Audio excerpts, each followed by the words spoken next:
একদিন আল্লাহর রাসূল সাল্লাল্লাহু আলাইহি ওয়াসাল্লাম হযরত আলী রাদিয়াল্লাহু আনহুর রানে মাথা দিয়া নবীজি আরাম করতেছেন। ওই সময় ওহী নাজিল হয়ে গেল, কোরআনে কারীমের আয়াত নিয়ে হযরত জিবরাইল আগমন করলেন। হযরত আলী বলেন, নবীজির সার মোবারক কোরআন নাজিল হওয়ার সাথে সাথে এত ওজনদার হয়ে গেল, মনে হয় যেন যে কোনো পাহাড় এনে আমার রানে রাখা হয়েছে। নবীজির মাথা এত ভারী হয়ে গেছে এবং হাড্ডিগুলো যেন চুরমার হয়ে যাচ্ছে, এত ওজনদার হয়ে গেছে। এই ওজনদার ওহী যখন আল্লাহর রসুলের উপরে নাজিল হতো, তো দেখলেই বোঝা যেত যে এখন ওহী নাজিল হইতেছে, কোরআন নাজিল হইতেছে। নবীজির শরীর ঘামতেছে, সামনে যিনি বসা তিনি নবীজিকে জিজ্ঞেস করতেছে, তিনি তখনও ঈমান আনেন নাই, উনি জিজ্ঞেস করতেছেন আল্লাহর নবীকে, ওগো আল্লাহর নবী, আপনার উপরে বুঝি কোনো প্রত্যাদেশ অবতীর্ণ হলো? আল্লাহর রাসূল বললেন, হ্যাঁ, এইমাত্র জিবরাইল আমার কাছে একটা দামি আয়াত দিয়ে গেল, যে আয়াতটা আমার মিশন, যে আয়াতের মিশন বাস্তবায়নের জিম্মাদারি আল্লাহ তাআলা আমাকে দান করেছেন। নবীজির সামনে বসে থাকা হযরত উসমান ইবনে মাযউন তিনি বলেন, ওগো আল্লাহর নবী, আমার সামনে কোরআনের আয়াত নাজিল হইল, তা আমি সর্বপ্রথম শোনার হকদার। ওগো আল্লাহর নবী, কি নাজিল হয়েছে এটা একটু আপনি আমাকে তেলাওয়াত করে শোনান। তো আল্লাহর রাসূল সাল্লাল্লাহু আলাইহি ওয়াসাল্লাম নাজিল হওয়া এই আয়াতখানি হযরত উসমান ইবনে মাযউনকে তিলাওয়াত করে শোনালেন। ইন্নাল্লাহা ইয়া'মুরু বিল আদলি ওয়াল ইহসান ওয়া ইতাইযিল কুরবা ওয়া ইয়ানহা আনিল ফাহশাই ওয়াল মুনকারি ওয়াল বাগি ইয়া'iযুকুম লাআল্লাকুম তাযাক্কারুন। বাস এই তিলাওয়াত নবী একবার করছেন, আর উনি বলে কি, যেই একটি আয়াতে এত সুন্দর নীতিমালার বর্ণনা থাকে, এটা কোনো মানুষের কথা হতে পারে না। আমি বিশ্বাস করি এটা আল্লাহর কথা, এটা ওহী প্রত্যাদেশ। আর আমি এটাও বিশ্বাস করি আপনি আল্লাহর পয়গম্বর। এখন আমাকে কালেমা পড়ায় মুসলমান বানায় দেন। সাথে সাথে কোরআনে কারীমের একটি আয়াত শ্রবণ করে সে কালেমা পড়ে মুসলমান হয়ে গেল। এবং মুসলমান হওয়ার এই বরকতে আল্লাহ তাআলা ওনার নামটা ইতিহাসের পাতায় আলাদা করে স্বর্ণাক্ষরে লিখে দিলেন, হযরত উসমান ইবনে মাযউন।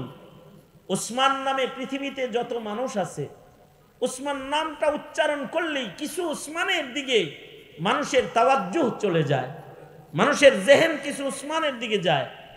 যারা ইতিহাসের পাতার স্মরণীয় উসমান, ইতিহাসের পাতার একজন স্মরণীয় শ্রেষ্ঠ উসমান হলেন হযরত উসমান ইবনে আফফান রাদিয়াল্লাহু আনহু, যিনি ইসলামের ইতিহাসের তৃতীয় খলিফা।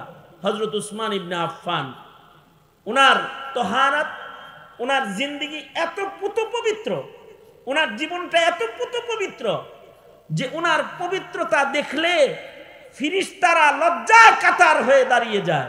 আল্লাহর রাসূল বলেন, ইন্নাল মালাইকাতা লাতাস্তাহি মিনহু, আমার উসমানকে দেখলে ফিরিস্তারাও কাতার কাতার হয়ে দাঁড়িয়ে যায়। আল্লাহু আকবার।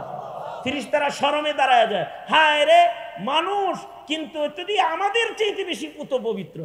লজ্জায় শরমে ফিরিস্তারা কাতার হয়ে দাঁড়ায় যায় মানুষ দেখে, আর আমাগরে দেখে শয়তানও দাঁড়ায় না। কারণ আমাদের দোষ ত্রুটি এত বেশি যে আমাদের দেখলে শয়তানও হাসে যে তুই তো আমার চাইতে বড় হবিস রে। কিন্তু হযরত উসমান ইবনে আফফান এত পুত পবিত্র জিন্দেগির অধিকারী যে ওনাকে দেখলে ফিরিস্তারা কাতার হয়ে দাঁড়িয়ে যেত। আল্লাহু আকবার বলেন। একটা মানুষ কত পুত পবিত্র হলে ফিরিস্তারা তার সম্মানকারী হয়। হযরত উসমান ইবনে মাযউন ওইরকম স্মরণীয় উসমান হযরত উসমান ইবনে আফফানের মতন। হযরত উসমান ইবনে আফফান সম্পর্কে আরো দুই চারটা কথা, কারণ হযরত উসমান ইবনে আফফানের পরিচয় এটা আমাদের সন্তানদের কানেও বারবার আলোচনা হওয়া দরকার। এর দ্বারা যদি একজন সন্তানেরও হযরত উসমানের পরিচয় শুনে আজমত পয়দা হয়, তাইলেও তার ঈমান কিছুটা মজবুত হয়ে যাবে। কারণ সাহাবীর প্রতি সম্মান এটা হৃদয়ে আসলে ঈমান মজবুত হয়ে যায়। হযরত উসমান ইবনে আফফান 10 জন আশারায়ে মুবাশশারার একজন। হযরত উসমান ইবনে আফফান হলেন পৃথিবীর ইতিহাসে প্রথম কোরআনে কারীম লিখনেওয়ালা, যিনি কোরআনের পাণ্ডুলিপি আকারে কোরআন নিজের হাতে সর্বপ্রথম তিনি লিখেছেন। উনি বদরের সেই স্মরণীয় যোদ্ধাদের একজন, যাদেরকে আল্লাহ তাআলা মাগফিরাত দান করেছেন। কিয়ামত পর্যন্ত যাদের নাম পড়ে দোয়া করলে দোয়া কবুল হবে। বদরি সাহাবীদের নামে নাম পড়ে দোয়া করলে দোয়া কবুল হয়। ওই বরকতি মানুষদের উনি একজন। তার চেয়েও বড় কথা, আল্লাহর রাসূল বলেন কি যে তোমরা কি আমার উসমানকে চেনো? উসমান হলো রফিকি ফিল জান্নাহ, উসমান আমার জান্নাতি বন্ধু। উসমান জান্নাতে আমার বন্ধু হয়ে আমার সাথে জান্নাতে থাকবে। এ কারণে আল্লাহর রাসূল নিজের 2 কন্যা ওনার কাছে বিবাহ দিয়েছেন। একজন দিয়েছেন, ইন্তেকাল করেছে, আরেকজন দিয়েছেন, উনিও ইন্তেকাল করেছে। তো নবী বলেছেন তখন, আমার আরেকটা কন্যা থাকলে সেটা ওসমানের বিবাহের বন্ধনে আমি দিয়ে দিতাম। এইরকম স্মরণীয় একজন মানুষ হলেন হযরত উসমান ইবনে আফফান রাদিয়াল্লাহু আনহু, যিনি আল্লাহর রাসূলের জান্নাতি দোস্ত। হযরত উসমান ইবনে আফফান ইসলামের ইতিহাসের 3য় খলিফা। ওনার পরেই যেই উসমানটা স্মরণীয়, তিনি হলেন হযরত উসমান ইবনে মাজউন রাদিয়াল্লাহু আনহু। ওনার সহজ পরিচয় হলো পৃথিবীর ইতিহাসের পয়লা কবরস্থান জান্নাতুল বাকি, সবচেয়ে দামি গুরুস্থান, যেটা মুসলিম ইতিহাসের প্রথম কবরস্থান, ইসলামের ইতিহাসের দামি এক কবরস্থান এইটা, যেটার প্রতিষ্ঠাতা নবীজি। আর এই গুরুস্থানের পয়লা মাইয়িত হলেন হযরত উসমান ইবনে মাজউন রাদিয়াল্লাহু আনহু। ওনার ব্যাপারে বক্তব্য হলো আউয়ালু মান মাতা বাদাল হিজরা ওয়া দুফিনা ফিল বাকি। জান্নাতুল মুআল্লার পরে মদিনাতুল মুনাওয়ারাতে প্রথম কবরস্থান যেটা নবী প্রতিষ্ঠা করলেন, এই কবরস্থানের পয়লা মাইয়িত হলেন হযরত উসমান ইবনে মাজউন রাদিয়াল্লাহু আনহু। এমন একটি গুরুস্থানের প্রথম মাইয়িত তিনি, যাকে আল্লাহর রাসূল নিজের হাতে কবরে নামাইছেন। আর এমন একটি কবরস্থানের মাইয়িত তিনি, যেই গুরুস্থানে কিয়ামত পর্যন্ত কেউ যদি ঘুমানোর সুযোগ পেয়ে যায়, তাহলে আশা করা যায় তার কবরের আযাব না। কারণ আল্লাহ তাআলা তার হাবিবের কবরের কাছাকাছি কোনো গুরুস্থানে দোজখের আগুন জ্বালায়া দিয়া হাবিবের কোনো উম্মতকে আযাব দিয়ে আল্লাহ তার দোস্তকে কষ্ট দিবেন না। এই কারণে সাহাবীরাও নিজের কবর মদিনায় বানানোর জন্য দোয়া করতেন। সাহাবীরা যেন মদিনার বাইরে যায় মরণ না হয়ে যায়, মরণটা যেন মদিনার ভেতরে হয়, তাহলে দাফনটা জান্নাতুল বাকিতে হবে। আর জান্নাতুল বাকিতে কবর হলে কবরের বাড়িটা নিরাপদ।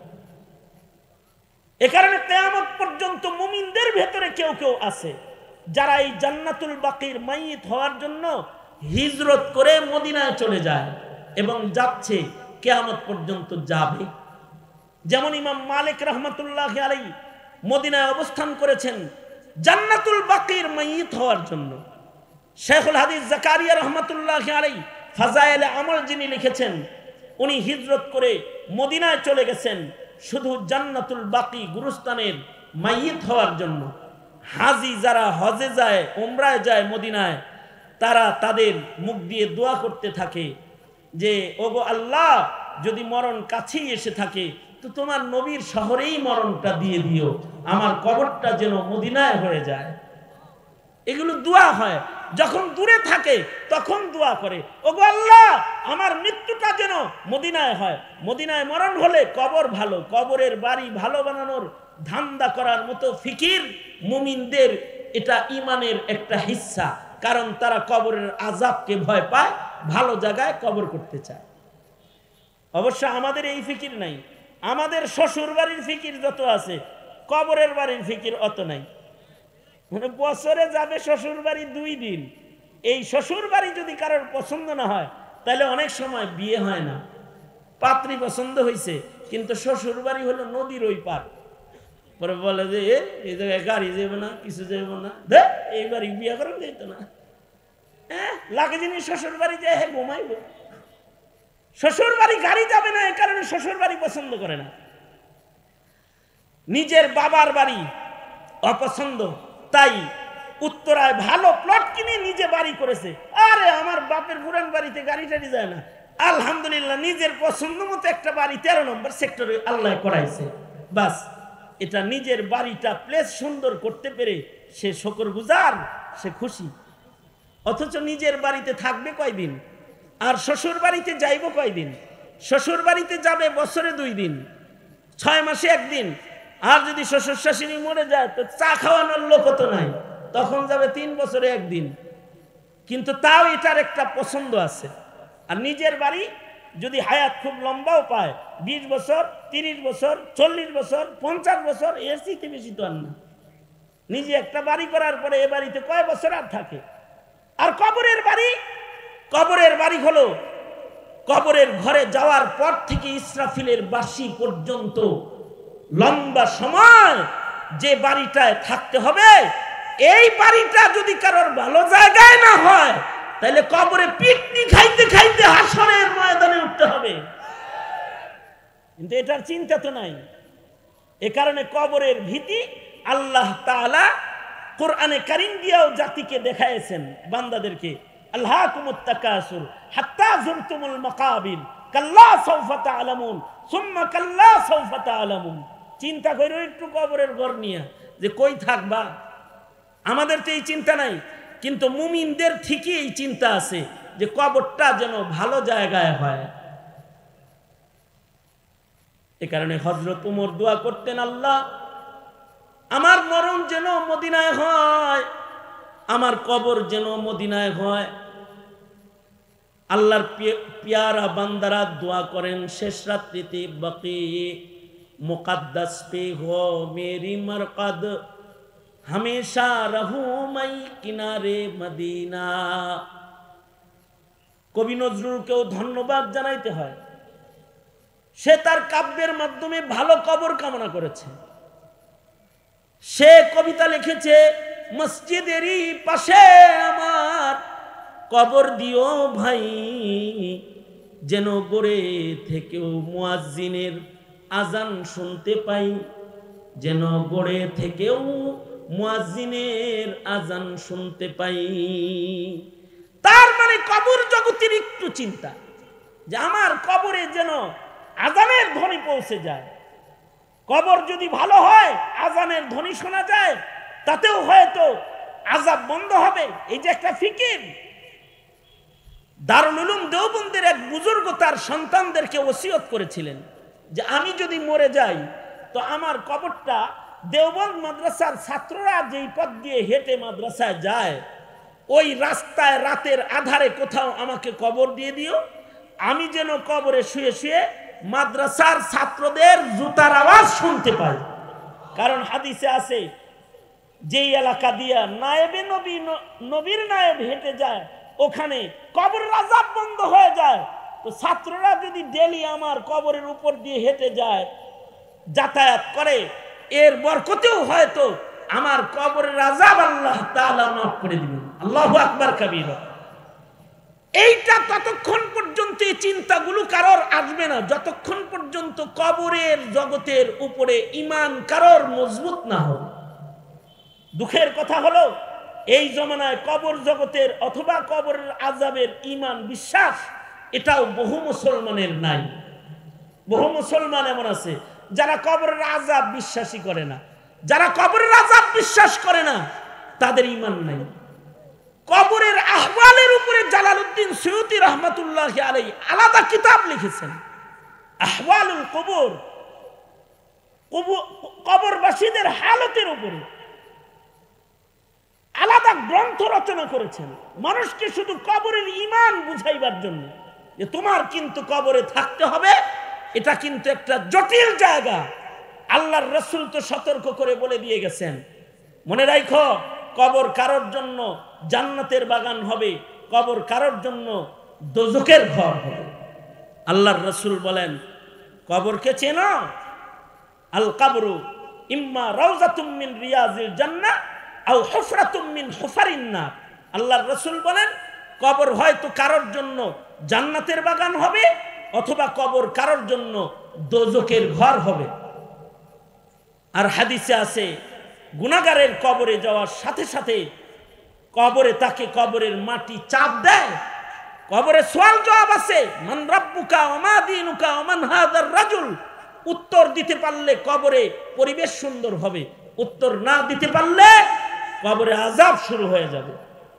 এ কারণে ভালো জায়গায় কবর হইলেও, বাড়িটা যেমন ভালো জায়গায় হইলে বিদ্যুৎ কম যায়, কয় হুজুর আমরা অনেক ভালো এরিয়ায় থাকি, এটা তো এরিয়াটা ইন্ডাস্ট্রিয়াল এরিয়া, এখানে কারেন্ট যায় না, বিদ্যুৎ যায় না, এটা আমাদের তো এটা ডিওএসএস এর ভেতরে এরিয়া, এখানে বিদ্যুৎ সমস্যা নাই, বিদ্যুৎ বিভ্রাট নাই, বিদ্যুৎ যায় না, হায় হায় বাতি যায় না, এই বাড়ির এরিয়া আপনার পছন্দ, আযাব যায় না, এমন এরিয়া কবরের জন্য পছন্দ করাটাই মুমিনের কাজ।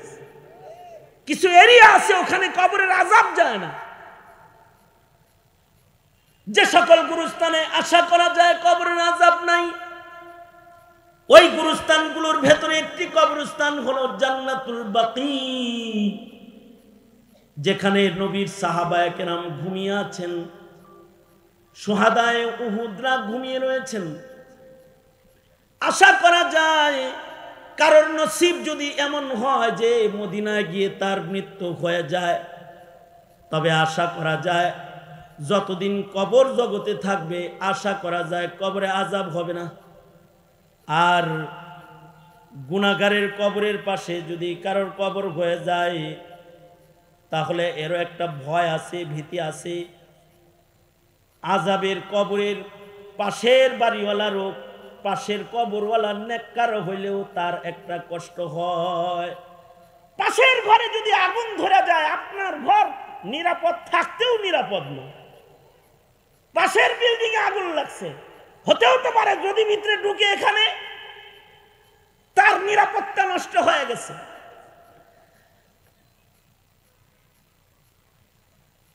আব্দুর রহিম রায়পুরি রহমতুল্লাহ আলাইহি, ওনার কাছে এক লোক আসছে, আয়েশা কয় হুজুর আমার কলসে, মাটির কলসে জিনে ধরছে। অনেক সময় বাচ্চা কাচ্চা নিয়ে হুজুরের কাছে যায়, বলে না যে হুজুর বাচ্চারে মনে হয় জিন বুঝি উৎপাত করে, এটা ঘুমায় না, উপরি রোগ, এ লাফায় উঠে, কান্দে বেশি, ফু দিয়ে দেন। রায়পুরি রহমতুল্লাহর কাছে এক লোক মাটির কলস নিয়ে গেছে, মাটির কলস নিয়ে যায়, কয় হুজুর আমার কলসিরে জিনে ধরছে। এই জমানার তো এত সুন্দর পানি রাখার আয়োজন তখন ছিল না, ওই যুগে মাটির কলসে পানি রাখলে এটা ঠান্ডা হইতো, খাইতে আরাম লাগতো। এখন তো ফ্রিজ দামাত বারকাতুহুম আসছেন, এখন আর মাটির কলস খোঁজা লাগে না, ফ্রিজে ঢুকায় দিলে ঠান্ডা। তখন ছিল মাটির কলসিতে পানি রাখতো, তো মাটির কলসে পানি রাখলে পানি ঠান্ডা থাকতো, পান করলে গরমের দিনে আরাম লাগতো, তো মাটির কলস কিনে রাখছে পানি। কিন্তু এই কলসির একটা দোষ, মাটির কলসের দোষ হইল এটার ভেতরে মিঠা পানি রাখলে মিঠা পানি তিতা হয়ে যায়। আযাবের খবর না, একটা ভেজাল্লা খবর। উনি কলস নিয়ে গেছে, ভালো করে ডইল্লা মাইজা ঘইসা বহুত ধুইয়া দেখছে, কাম হয় না। শেষ বেলায় রায়পুরি রহমতুল্লাহের কাছে যায়, কয় হযরত এই কলসের এই রোগ, জিন আছে, ভূতে ধরছে এটারে। ধের মিয়া, দেখলেই খালি ভূতে ধরছে আর জিনে ধরছে, অন্য কিছু আছে। কি আছে? দেখো যে কুমার এই কলস বানাইছে, এই কুমার কোন জায়গার মাটি দিয়ে কলস বানাইছে এটা দেখো গা, হতে পারে এটা গুরুস্থানের, কবরস্থানের আশপাশের মাটি হবে। তো লোকটা আগায়া গেছে কুমারের বাড়িতে, যা বলে ভাইজান আপনার কাছ থেকে আমি কলস কিনছি, তবে আপনি এই কলসটা কোন জায়গার মাটি দিয়ে বানাইছেন এটার একটু তদন্ত দরকার। কেন? কেন বড় শুনে না, আমার একটা ক্ষেত আছে, এই ক্ষেতে আমি যদি ফসল বুনি ফসল হয় না, ধান বুনি ধান হয় না, গম বুনলে গম হয় না, সরিষা বুনলে সরিষা হয় না, জ্বালায় আছি ক্ষেত লয়ে। এদিক দিয়ে আমি কুমারের কাজ করি। ক্ষেতটা কোন জায়গায়? ওই ক্ষেতটা হলো গুরুস্থানের সাথে লাগা। গুরুস্থানের সাথে লাগা ক্ষেত, খেতে ফসল হয় না, যা বুনে যা যায় ক্ষেতের পেটের ভেতরে যেটা যায় এটা ওখানেই শেষ হয়ে যায়। এমনকি তাজা ঘাস হয় না, ঘাসও নষ্ট হয়ে যায়। শেষ বেলায় এই ক্ষেতের মাটি দিয়া হাড়ি পাতিল বানানো কুমারের কাজ শুরু করছে। আমি যেহেতু কুমার, তো এই মাটি দিয়া আমি হাড়ি পাতিল বানাই।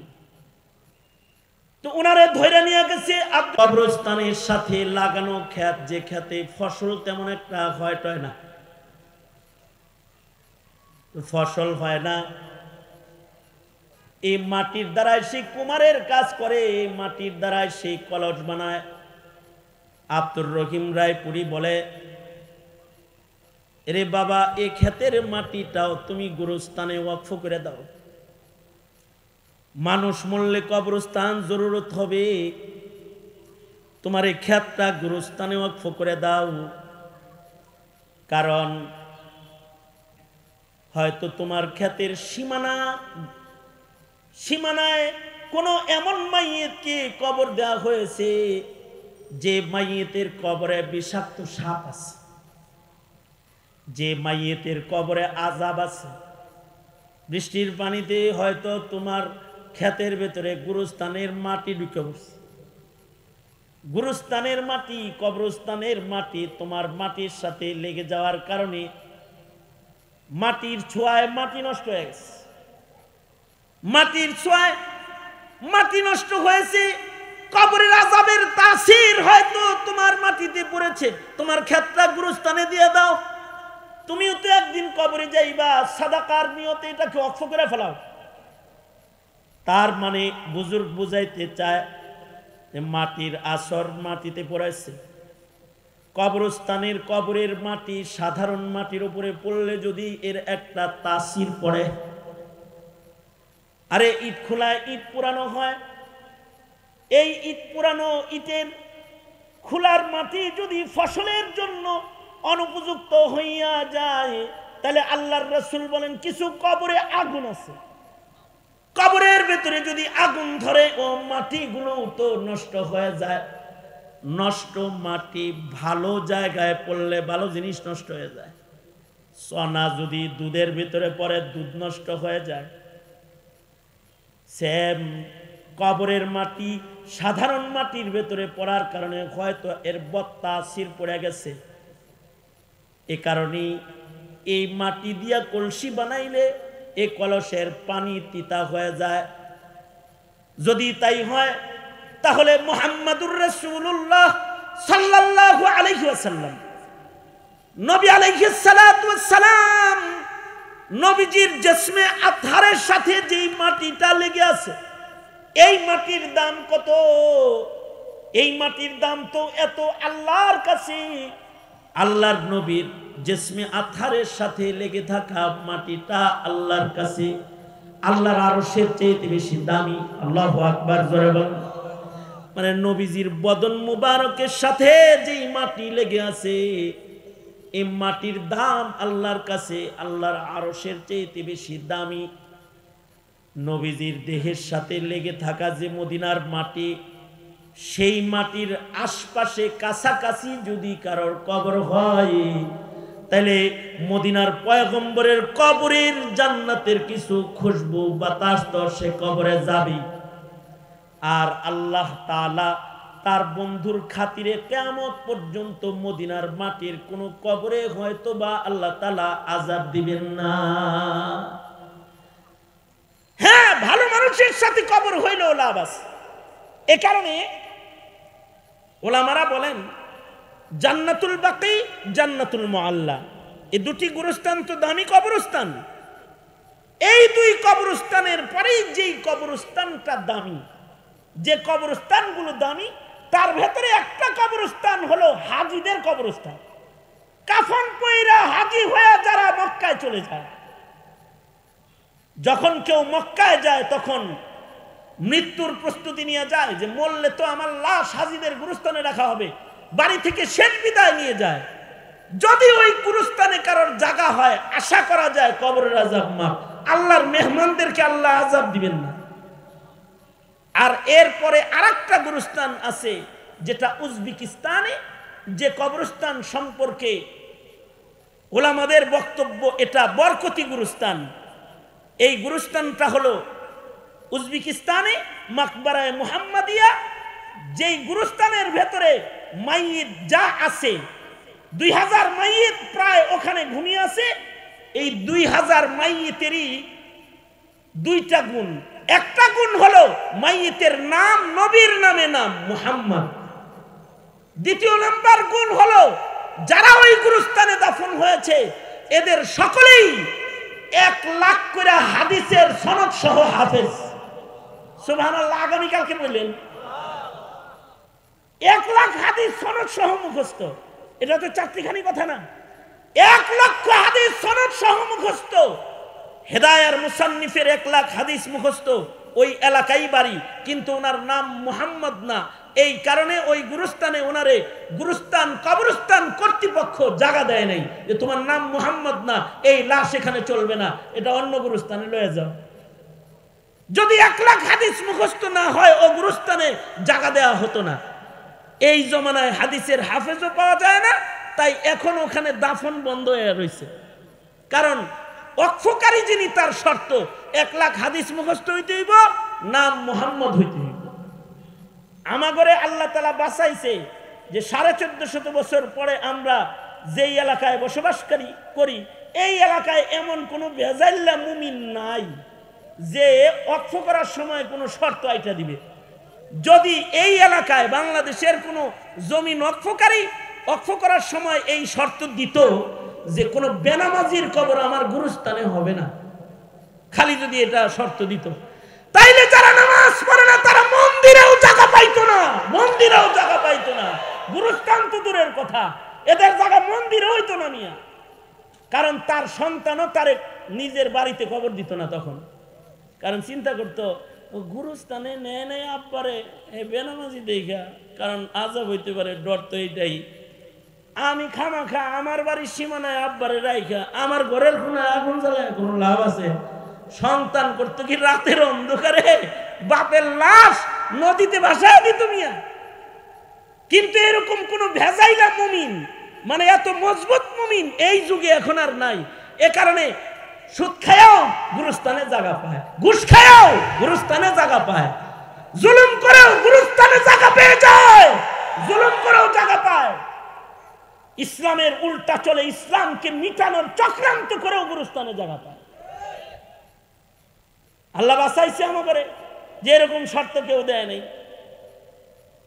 তবে শর্ত না দিলেও গুরুস্থানে যাওয়ার আগে কেউ যদি রেডি না হয় তাইলে তার কবরে আযাব হবে। সুতরাং আজ থেকে দোয়া করবেন আল্লাহর কাছে, আল্লাহ কবরটা ভালো জায়গায় করে দিও। মনে করেন ডানে বামের কবরগুলা যেন কমাস কম ভালো হয়, আল্লাহর কাছে দোয়া করতে হয়, আল্লাহ ডানে বামের কবরগুলা যেন তাহাজ্জুদওয়ালা হয়, নামাজি হয়, ইবাদত বন্দেগীর কারণে ওয়ালা হয়, তাহলে কবরে থাইকাও আরাম পাওয়া যাইবে। এ কারণে চতুর মুমিন যারা তারা মসজিদের জায়গা ওয়াকফ করে, মাদ্রাসার জায়গা কিনে কোরআন তেলাওয়াত চালু কইরা কবরের জায়গা ওয়াকফ কইরা তারপরে মাদ্রাসার ওয়াকফ জমিনের ভিতরে যায় আসে। ওয়াকফ জমিন তো এটা আল্লাহর জমিন, আল্লাহর জমিনের ভিতরে কি আর আল্লাহ আযাব দিব আমারে? চালাকি করে নিজের জীবনের কিছু অর্জিত সম্পদ মসজিদ মাদ্রাসায় দিয়ে ওর কোনায় শেষ হয়ে যায়, নিজেকে একটু বাঁচাইবার আশায়। এ কারণে এই ফিকিরগুলো এগুলো ইমানি জীবনে দরকার। ইমানি জীবনে এই ফিকিরগুলো যতদিন পর্যন্ত ছিল ততদিন পর্যন্ত ইমানদারি ভালো ছিল। যখন এই ফিকিরগুলো নষ্ট হয়েছে তখন ইমানদারিও নষ্ট হয়ে গেছে, ইমানদারি নষ্ট হয়ে গেছে। আল্লাহ তাআলা এই ফিকির দান করুক। আজ থেকে দোয়া করবেন যে আমাদের কবর যেন ভালো জায়গায় হয়, ইনশাআল্লাহ বলেন। এটা একটা ভালো দোয়া। দোয়া করবেন, আল্লাহ তুমি আমাকে একটি ভালো জায়গায় কবর দিও যেখানে শুইলে আযাব হবে না।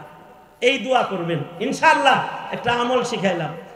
তা উসমান ইবনে মাযউন এমন গুরুস্থানের মাইয়িত যেই কবরস্থানে আযাব নাই। তাও কেমন মাইয়িত? সর্বপ্রথম মাইয়িত। ফজিলত কি উনার? কোরআন শুনে কালেমা পড়ে উনি মুসলমান। আল্লাহু আকবার করে বলেন। আল্লাহর কালাম শুনে কালেমা পড়ে মুসলমান। শুধু উনি নয়, আরবের লিডার আকসাম সাইফি শত শত মানুষ নিয়া, গোত্রের সব লোক নিয়া আল্লাহর রাসূলের সামনে এসে কোরআনের এই আয়াত শুনে কালেমা পড়ে মুসলমান হয়ে গেছে। এই কোরআনের আয়াতের ভেতরে আজব অলৌকিকত্ব আছে যে কানে ঢুকলে ভেতরে ফায়দা হয়। এ কারণেই উমর ইবনে আব্দুল আজিজ রাহমাতুল্লাহি আলাইহি এই আয়াতটাকে জুমার নামাজের খুতবায় লাগায় দিয়েছেন। সারা দুনিয়ার জুমার মসজিদে মসজিদে এই আয়াত তেলাওয়াত করা হয় জুমার দিনে খুতবায়, যাতে করে আল্লাহর কালামের এই আয়াতের তাসির মুমিনদের জীবনে পড়ে যায়। খতিবরাও বলতে থাকে, ইন্নাল্লাহা ইয়া'মুরু বিল আদল ওয়াল ইহসান ওয়া ইতাইযিল কুরবা ওয়া ইয়ানহা আনিল ফাহশাই ওয়াল মুনকারি ওয়াল বাগি ইয়াইযুকুম লাআল্লাকুম তাযাক্কারুন। প্রতি শুক্রবার, আজকেও জুমার খুতবায় খতিবরা সব মসজিদে বলেছে এটা।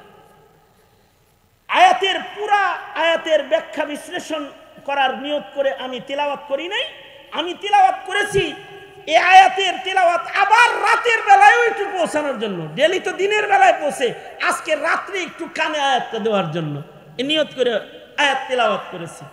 তবে এই আয়াতে যে 6টা কথা আছে, 6টা কথার উপরে আলোচনা করার মতো সুযোগ, সময়, ধৈর্য আমারও হবে না, শোনার মতো ধৈর্য আপনাদেরও হবে না।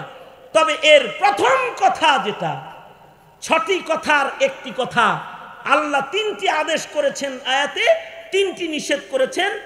এর প্রথম কথাটা ইন্নাল্লাহা ইয়া'মুরু বিল আদল, এর উপরে কিঞ্চিত কিছু কথা কোরআন ও হাদিস থেকে কোরআনে আপনাদের কানে পৌঁছানোর ইরাদা রাখি। খুব অল্প সময়ে, বেশি সময় নেওয়ারও কোনো সুযোগ নাই। আল্লাহ তাআলা আমাদেরকে একটা আদেশ করেছেন আয়াতে, 3টি গুরুত্বপূর্ণ আদেশের একটি আদেশ হলো যে তোমরা ইনসাফ কায়েম করো। বলেন কি কায়েম করতে? দোনো হাত উপরে তোলেন, হ্যাঁ সোজা করেন, আঙুল খোলেন, নাড়াচাড়া দেন দেখি, কি সুন্দর দেখা যায় গো। জবান খুলেন তো আওয়াজ করে বলেন সুবহানাল্লাহ।